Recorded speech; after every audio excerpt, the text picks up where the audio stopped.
All right, so today is August 7th, 2021. It's 4:15 p.m. And we're here talking with Mr. Chuck Loomis. I am Kylie Coleman, and this is my friend Hannah, and we're interviewing about his military experiences. So could you tell us when and where you were born?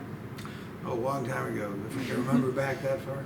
I was born in Lewiston, Maine. I'm a true maniac, I could say that. Some of the people from Maine don't like that term, but I figure I'm legitimate, you know. Born in 1946, I guess that makes me 75 or somewhere around there. I've been around a couple of days, and it's a real pleasure to talk to you today. I'm very pleased with what you're doing. Oh, we're super happy to talk to you too. Yes, ma'am, thank you. So, what wars did you serve in and conflicts? You mean outside of the domestic ones? No, I was in the Vietnam War during that period.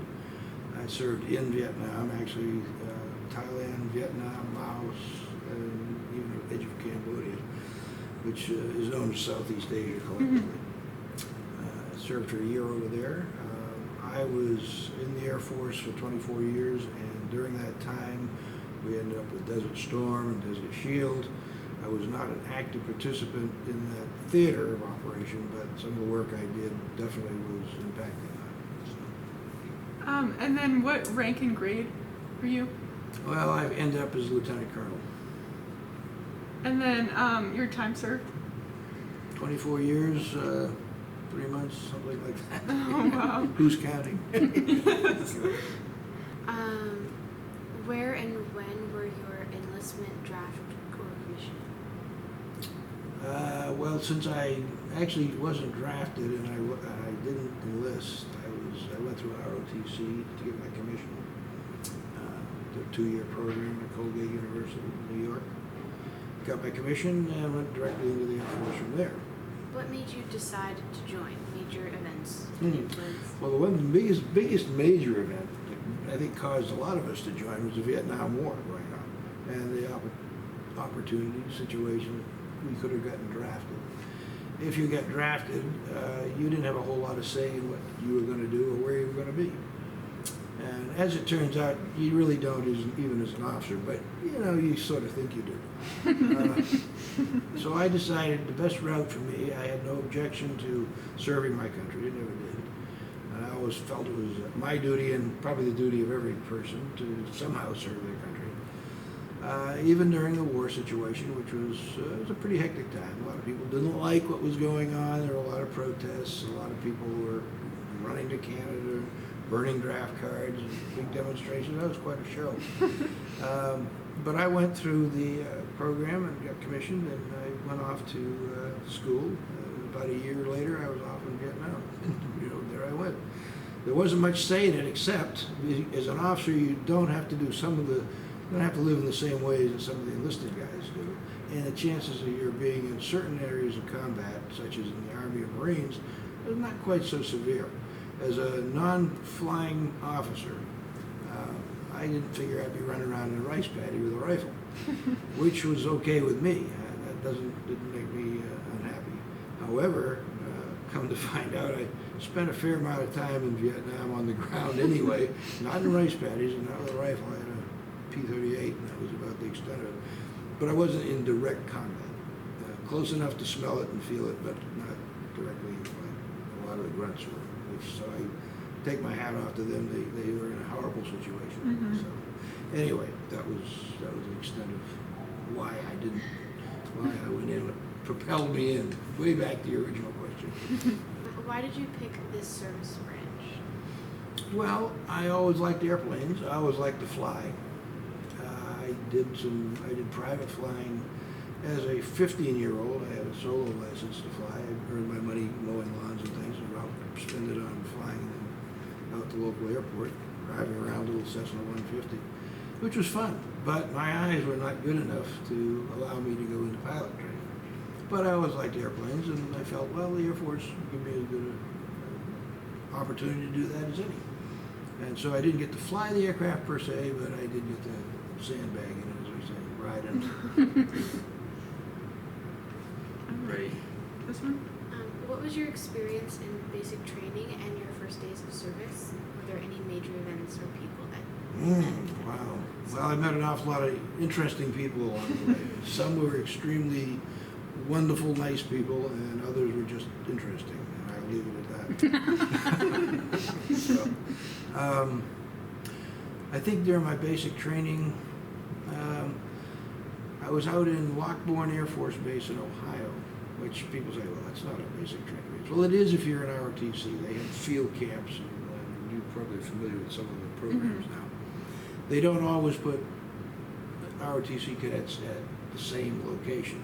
A lot of people in the Air Force go through Lackland Air Force Base in Texas. And so everybody's familiar with Lackland. Well, I didn't get to Lackland until I was in the Air Force for after 10 years. So, but my basic training, like I said, we went field training at Lockbourne Air Force Base, and that was it was a very interesting 6 weeks. They were pretty brutal on getting us through that.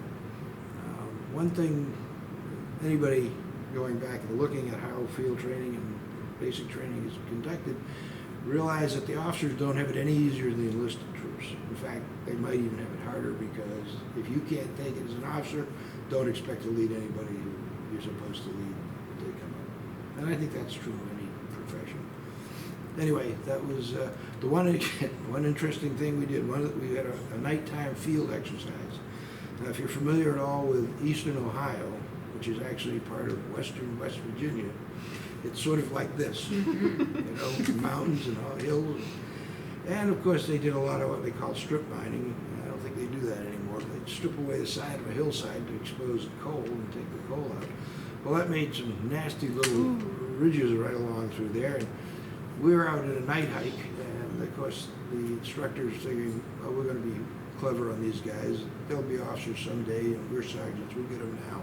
So they gave us maps, which were mimeographed. Now, I don't know if you know what a mimeograph is. I do. You do. I know you do. But it is think of a Xerox piece of paper that runs when it gets wet. Okay? This is Xerox, and this is what they made a map of. So we were all given these maps, and they're contour maps. You know, contour lines with the elevations and all. Well, it's very hard to navigate, but we were given 3 pen lights and 2 maps and a compass, and we were in a squad of about 8, and we had to navigate from this point to that point, okay, across this kind of territory, and be there by dawn, and it had to be done at night. Now, of course, they didn't bother to tell us either that there were rattlesnakes and a few other things out along the way. Nasty briar bushes. It was a pretty heavily forested area they put us in. So we had to work out how we were going to do this. And then, of course, it rained. And the maps were, throw those away, no value. We even got the instructor lost, and he had a good map. But, anyway, we ended up almost, and this was what was dangerous about it, we almost went up this very steep ridge, and one of the guys started to step out, and another guy behind him screamed, "Stop!" Everybody stopped. He shone the light down, and where the brush ended, there was a drop off of about 400 feet, where they had strip mined the side of a hill. It was supposed to be there, but wasn't. You know. Oh my goodness. So we, needless to say, we all went back, sat down, regrouped, and went out another way. But that was more adventure than I needed in my life. That's crazy. It was fun. All right. So you said that you deployed to a lot of different places in Vietnam. Could you explain or describe your deployments in each of those places? Yeah, I was basically assigned to Nakhon Phanom Royal Thai Air Force Base, which is right on the Mekong River, which I showed you there. In fact, we could look across the Mekong River at that point and see what was Pathet Lao controlled territory across the river. And periodically, the mayor of a little town across there, I can't recall the name of it, he would periodically send over flyers to us to invite us to come visit his town. You know, the Americans could come visit Pathet Lao town. I'm the mayor, I'll take care of you. Yeah, well, we were not allowed to do that, obviously. So we didn't do that. But that's how close it was. We had one attack while I was there on the air base by Viet Cong, we think, and certainly their charges. It was taken care of. Nobody got hurt except for their side. So that was about the extent of the excitement at the base. For me, I got to assign there, and every time some kind of a mission would come up with these guys, forward air controllers, they would sometimes deploy to different spots around the country, around the area. They would say, Loomis, you're going to go out with them. Oh, why me? But Colonel didn't like me, I guess. Anyway, so I would go out and pack up my gear, and go on out. I couldn't tell anybody where I was going. I was usually part of the drill. And one time I flew down to southern Thailand at the time, Utapao Air Base, and we weren't supposed to tell anybody what we were doing, but we were actually flying out of that base and reconnoitering western Cambodia, which there were some guerrilla warfare and other activities. We weren't sure what they were going to come and do. And I got some nice pictures of the Angkor Wat from the air, which nobody had seen, of course, at that time, because it was all pretty much in a war setting. But anyway, that was interesting to get down there. Then I came back and stayed in Thailand for a while, and then one morning the colonel called me into his office and he said, go on over, dry your weapon and your gear, don't tell anybody, but you're shipping out. I said, I've done this before. Yes, sir, I know the drill. So I did that, climbed on a C-130, and nobody knew where we were going. But we ended up in Quang Tri, Vietnam, which was right on the DMZ. It's an artillery base. The guns were firing all the time into North Korea. North Vietnam. And it was a very interesting assignment. I had no support to speak of other than a radio, telephone, and a couple of maps that I tacked on the wall. And I had to get information from my pilots who were flying in the area we were, and try to plot that and get information out to the next flight going on. But the thing that was more fun about that was that we didn't know where we were going and when we were going to get there until the pilot decided. He said, okay, make sure you cinch up I don't know if you're in 130s or not. If you're in the passenger end of the 130, it's like being in a hammock, but it's not very comfortable. And you buckle in and hope you make it. And the pilot says, buckle up, cinch up, because we're going in now. And he proceeded to do what they call a combat landing. That means the aircraft is coming like so. It's usually doing one of these things because that avoid ground fire and stuff like that. They call it jinking. So jinking in the 130, and all of a sudden he goes, meow. And we're going, whoop, and your stomach is coming up and everything. So down we went. No idea. It was like a crash landing, and then they pull out right at the end of the runway and go full reverse on the propellers and drive the aircraft into a short landing. And basically it avoids ground fire and things like that, in theory. So we got in there and climbed. I was happy to get out of that airplane that day, just walk out even if I was in Vietnam. And we lived in little hooches there, we called them, not much more than a plywood barn, kind of thing with dividers. And we set up our little office and we worked out of there. I remember driving around the perimeter in a Jeep at night, going from one command post to another, getting information. And it was kind of interesting. It was just me, very black, nothing out there, and very small lights, trying to see the road. It was an interesting time. But anyway, enough of my thrilling adventures. This probably was about the end of them anyway. What were your first impressions of the service? It was pretty much as I expected it to be. There was a lot of good information that I got. A lot of the school was very, very informative and pretty tough going to get through. I went through 6 months of intel, through 7 months of intel school. We did a lot of things, everything from photo interpretation, like looking at things like that. What is that? Where are the trails? What does this mean? What is that? To going through a lot of data and what have you, put together briefings and then putting it out to the air crews that need to know this information. That was an interesting experience. So I guess it really wasn't a whole lot different than I expected, except there was a lot more. We had to absorb a lot more information quickly to get up to speed. So this next question has kind of two parts, and you already kind of answered one of them, but what jobs or assignments did you have throughout your time? Mostly in the intelligence business. And I prefer to work with the air crews, actually the flying units. To me, that was much more exciting. A lot of my friends, well, they went on, they did maybe one stint of that, and then they said they couldn't take that, they had to get out. And so they ended up going to higher headquarters and the many intel agencies that we have around here in the government. And they worked for them. And that would have been a good thing, but that was not something I wanted to do. And I ended up mostly in units. I was with a 111 unit in England, F-111s, swim wing, aardvark. And I was with an F-16 unit in McDill, Florida. It was actually a training wing, which was kind of neat. They trained the first, you don't know, but your mother might, the first, when the Thunderbirds crashed out there, they went about 2 years before they put together a new team. Well, the first team came out of the pilots that were trained in McDill, and they came down and did an air show for the first time over McDill for the first time. It was just showing off to their buddies. And I brought my son out. He was in the 5th grade or 4th grade at that time. I went to school, hauled him out, and brought him down to watch the show. Wow. He remembers that to this day. I bet he does. He's what, almost 50 now. Wow. Anyway, he was thrilled with that. So then I worked with F-15s out of Langley Air Force Base down here in Southern Virginia. And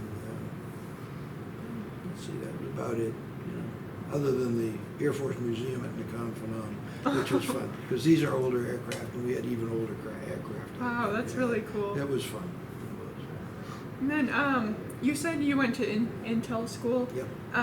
Were there any other special schools that you went into, and did you earn any kind of qualifications? I guess qualified enough to keep climbing up the ladder. Okay, you passed that. We couldn't get rid of you, so keep going. No, not really. I guess the only qualifications I really ended up with is I learned how to run a unit. And did a pretty good job with that for the most part. Nobody fired me. I always considered that a plus. Mm-hmm. Yeah. What was one thing that you experienced that you never expected coming into the military?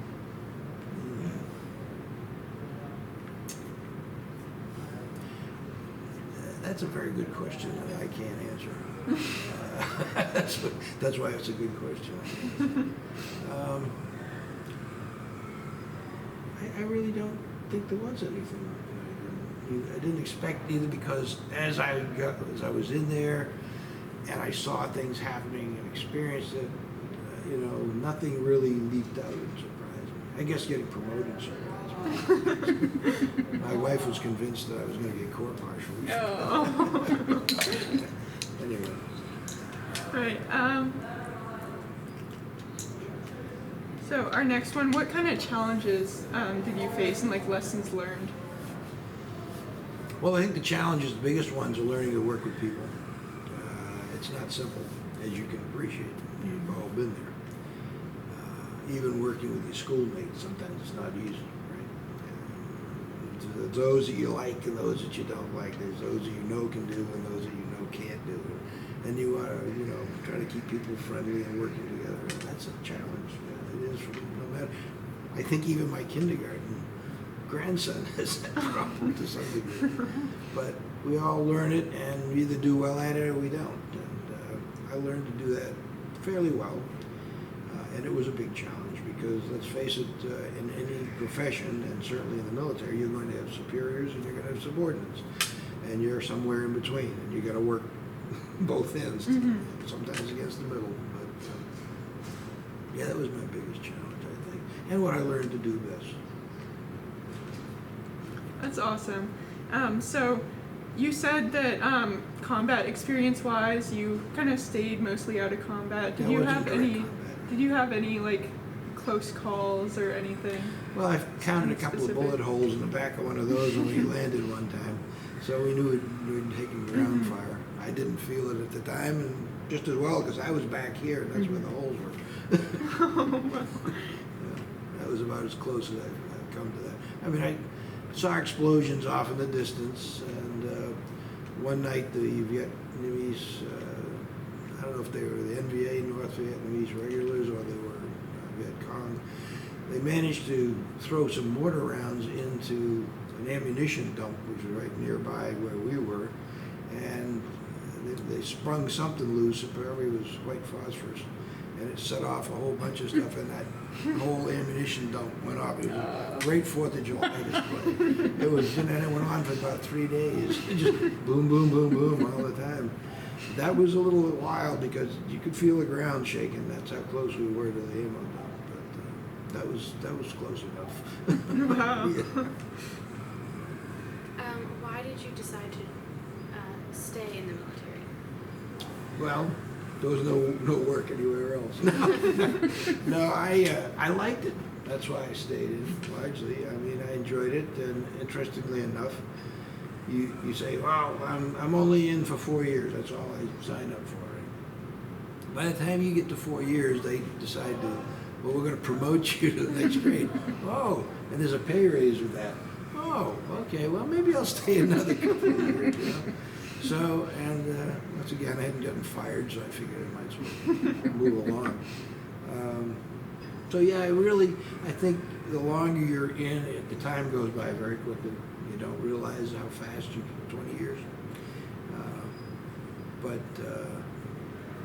that's why I stayed for the most part. I enjoyed what I was doing, and I was being challenged to do things that I hadn't done. And I like a challenge. And I like the pay. They should get promoted. If you don't get promoted, you don't like the pay. That's the difference. Do you think the skills you learned in the service carried into your job you pursued after? Yes, very much so. Yeah. The biggest one, like I say, was working with people. And if you can learn to work with people, and you have a mission to accomplish, you have a job to do, and if you can help them understand what to do and then help encourage them to get it done, that's a huge challenge. And that's carried over very much for me in the future.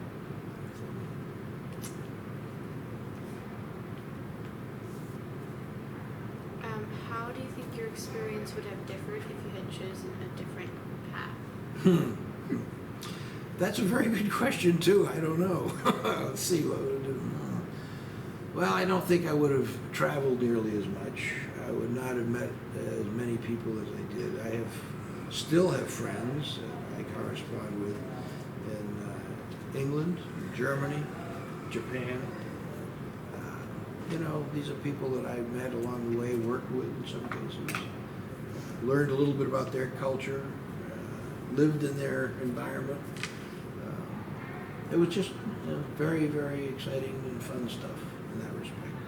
The hardest part was by having to uproot my kids and say, 3 years are up at this school, we got to go. And they've made friends. They go, we don't want to go. Of course you don't. Yeah, I appreciate that. So your family takes a brunt of slaps if you're in the military. They do a lot of work. I certainly appreciate the heck out of what my kids and my wife did for me. They allowed me to do my job, but they had to give up a lot in order to do it. But that was the nature of the game. And if you make it a career, that's the game you're in.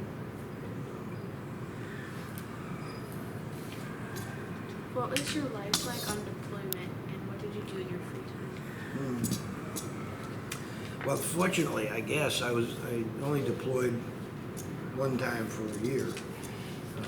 The other times are some short TDYs, temporary duty assignments that we went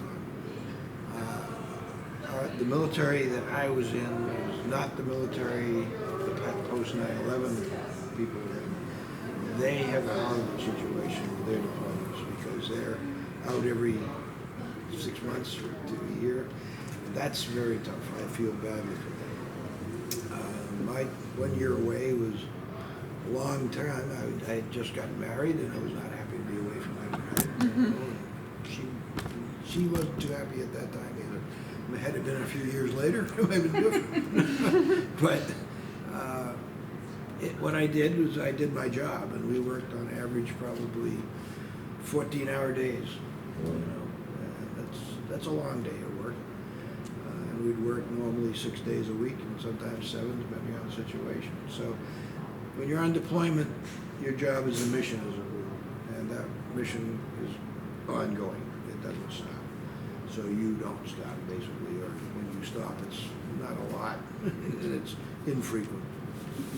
So, you know, I read a lot. Of course, in those days, we didn't have the iPhones, and we didn't have Zoom, and we didn't have things like that. In fact, my long-distance phone call that I got to make to my wife, I think, was I got 2 calls a year. And one of them was, and they're on what we call Mars radio stations. I looked that up in your history book. Mars radios were using private CB radio, or not CB, but shortwave radio operators. And the phone call would go to a local CB, or not CB, Mars station, we called them. And it was usually a civilian ham radio operator. And he would take the phone call, and he'd patch his microphone, and you would say, "Hello, over," and he would click the mic, and my wife would say, "Hello, over," you know, thousands of miles. And I'd go, "How are you doing, over?" You know, and then you got about 3 minutes of that. What are you going to say in 3 minutes? You know, I haven't seen you for 3 months. What am I going to say? And I can't say it over the air in here anyway. So, you know, it was a terrible situation. We really didn't have any communication other than letter writing. You know, we worked a lot of letter writing, and that was good. And we did tapes. We actually had CD tapes. You know, not CDs, but they were tapes. You would have had CDs. So we were talking about your life on deployment. Yeah. Do you want to? Well, I was doing pretty much, like I said, when you're out there, particularly if you're a family man, and I am, you don't really have a whole lot to do. Family's not there, and you can go travel around the countryside a little bit, because you might get a day off, you might not. And sometimes you can travel around the countryside, or maybe you can't because it's not a very safe place. So when I was in Thailand, occasionally I get a chance to go down to Nakhon Phanom City, which was a roaring town of about maybe 1,500 people. But it was a fascinating. If you've seen Indiana Jones, the movie, you've seen some of the places in there, but that's sort of what it was like. We didn't have quite the adventurous stuff that he does. It was an interesting place. So that was the extent of my travel over there. Like I said, I did a lot of reading, did a lot of letter writing. Occasionally did a little studying. I actually took a college course while I was over there because they had an extension of University of Maryland. They would send a professor in and teach. I don't remember what the course was, but it occupied my time, so what the heck. That was about what I did. The post 9/11 guys and gals, they don't have quite the same. I don't think their situation is quite the same as mine. Since I didn't experience it, I won't talk about it, but I do know it was different. Did you ever get any like extended periods of time off, or like able to travel places? Oh yeah, once I was out of Southeast Asia, you know, we were lucky. We were assigned to the United Kingdom, England. We spent almost 4 years there. My son was born there. He's a genuine bloke, and he has a passport even from the English, British. And I told him when he turned 18 he better not go back to England because they might draft him. So he decided not to. We traveled all around Europe. I was in Germany, stationed there.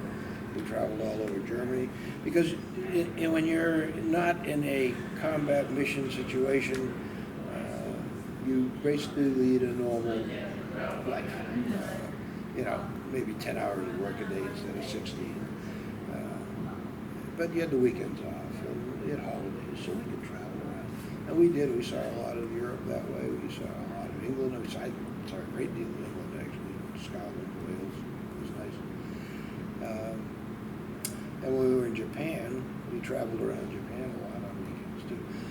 One thing about Japan, which is interesting, if you ever really want to feel illiterate, go to a place in northern Japan and try to figure out what the signs say. And you can't tell, they're all in kanji.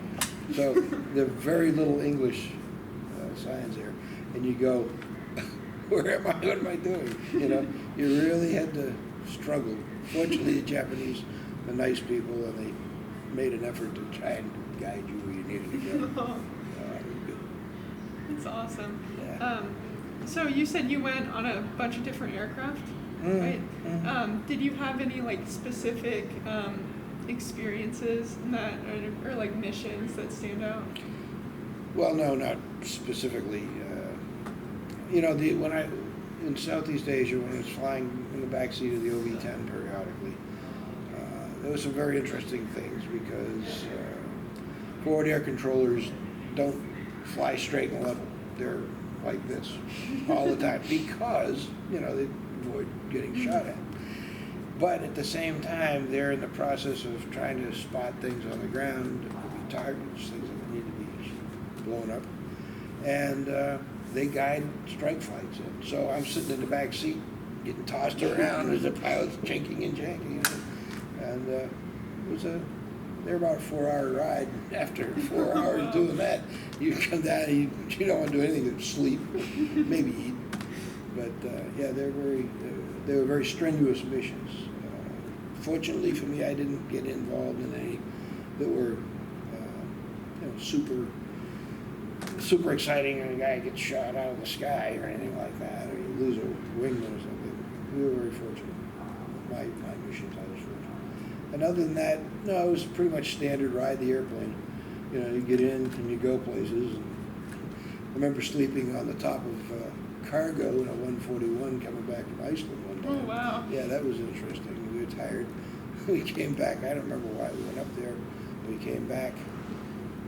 Something, I guess we were doing some kind of work up there. I don't recall what it was, but we were all pretty tired, so there was no bunks, so you climbed on the top of the cargo and tried to make yourself comfortable. Oh, wow. You know, they had big pallets full of stuff. But no, nothing extraordinary. Other than that, nothing extraordinary.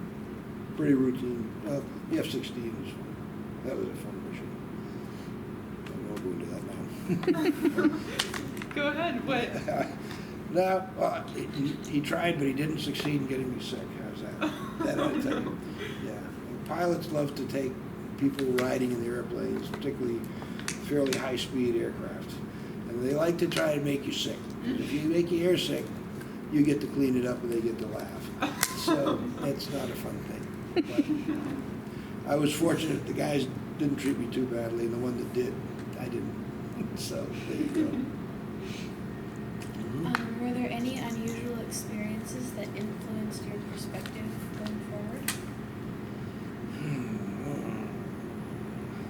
I think it was, again, we go back to the leadership and the relationships with people, which is a huge piece of it. You can learn all the technical stuff and how to do switchology and stuff and, mechanically do stuff. But if you can't work with people, then you're going to have a tough time. I think for me, getting to know my bosses and know what they wanted and learning to communicate with them so I could do the job I was supposed to do. I think that probably is the thing that made me want to keep going, because I had a good relationship with most of them. And there were a few tough times, but nothing really extraordinary. But just being able to do that made me feel comfortable about moving forward. All right. So the last section of this interview, a big thing I'm focusing on with my project is the transition out of the military into civilian life, because I know that can be really difficult for a lot of people. So could you tell us what your transition experience was like? I try not to remember it, actually. Yeah, it was a little bit rough. When I got out, it was in the early 90s, and your mother will remember the job situation wasn't good. And a lot of people were unemployed. And here I am coming out of the Air Force. What am I? Anybody get in need of a used intelligence officer? doesn't come out big on a resume, right? So that was a little tough getting back into the civilian world and finding a job at the same time. They were beginning at that time to have transition programs in the military. They have tremendously good ones now. They really make an effort to help the veteran transition. And there are a lot of groups on the outside, like the American Legion, that do try to also help out transition veterans. For me, it was tough. It took me a while to find work that I wanted to do and that I was qualified to do, because again, translating what my experiences were in the military into civilian work, it's not the easiest thing in the world. And again, I go back to this: if you can work with people, then you can probably deal with most anything. I went out. I said, well, I'm not going to go back and do the same stuff. I've done this for years. I'm going to go do something different. So I went and sold cars for a while. I did, and I wasn't very good at it. But, it was the experience. It really was. I learned some more things, things you don't want to know about. And from there, I actually did some work as a automobile repair writer.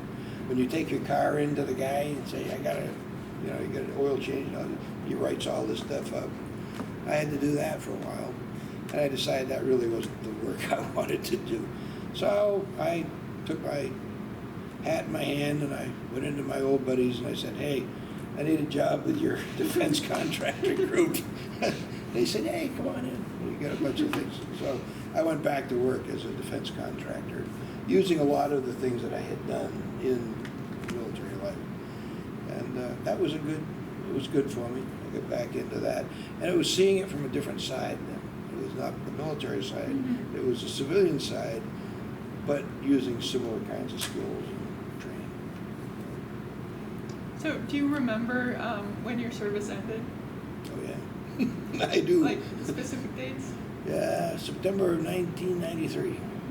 Oh, That was wow. a few years ago. Yeah. Let's see, you were born when? About 15, 20 years later, right? Yes. Yeah, that was a long time ago. All right.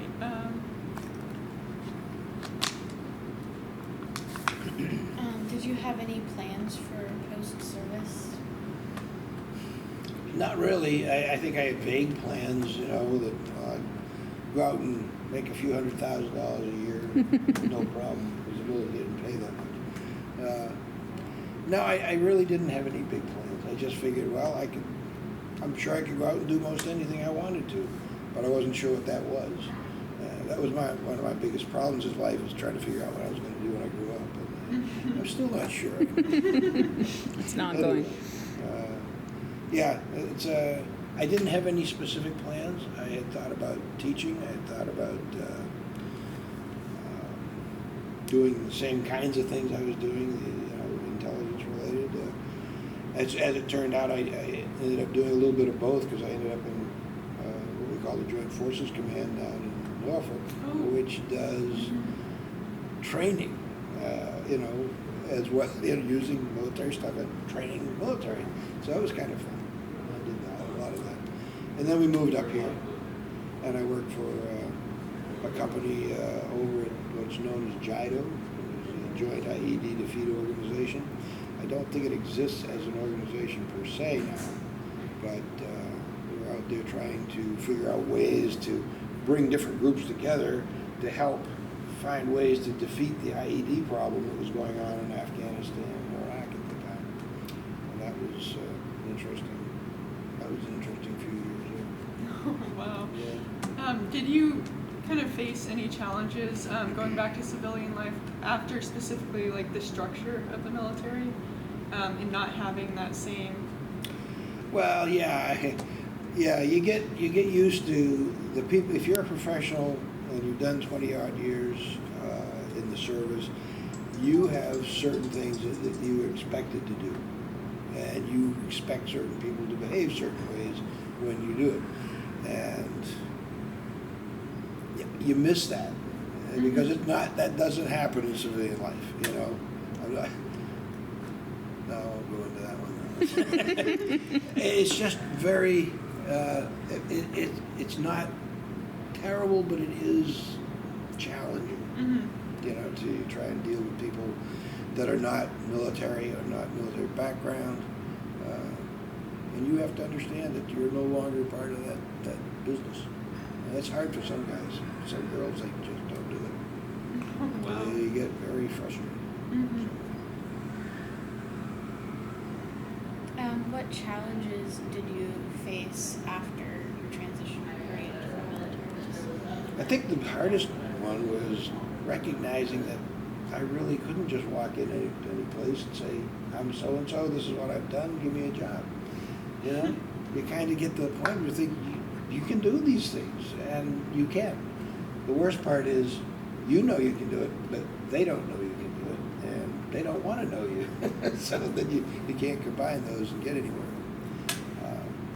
But it was, that was the biggest challenge, and it did take me a while to get used to that attitude, that civilian attitude, to get into place.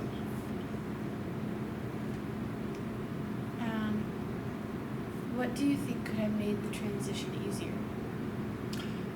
Friends, other guys and gals who had gone through the same thing, and they were now in places, and a lot of times the veterans particularly will be your biggest help in that kind of thing. They find a way to help you, bring you in, or get you a job, or help you understand where you're not doing the right thing. You give them their resume and say, what is this? They scribble all over it, you rewrite it. You get a good deal out of it. So, yeah, that was pretty much it. That was a challenge. What influence did your military experience have on your post-service life? Well, I think it made me more disciplined. I mean, because of the discipline I learned, I was able to swallow and keep my mouth shut when I had to, and then to say things that I needed to say when I needed to. And if somebody gave me a set of directions and orders, I was able to carry them out with no real problem. I also had no problem coming back and say, you know, this isn't right, we need to do this. And you learn who you can do that with and who you can't. In civilian life, it's pretty quick learning. And you're fired, you know. Simple as that. You don't like it, that's out, you're out. But yeah, it was a lot. I think it's basically the discipline you learn as you're going through the military career. So that's pretty much all the questions we had. Sure. Is there anything you'd like to add on? No, I think you got a great outline here, and I appreciate talking to both of you. I hope that some of the stuff I told you may help you understand old guys like me a little bit better, you know, and the fact that we are veterans, we've been there, we've done a lot of things, and we're glad that you're benefiting from some of the things that we did. Really. Yes, absolutely. Absolutely. Thank you so much for meeting with us, and thank you for your very happy service. to do that. Thank you.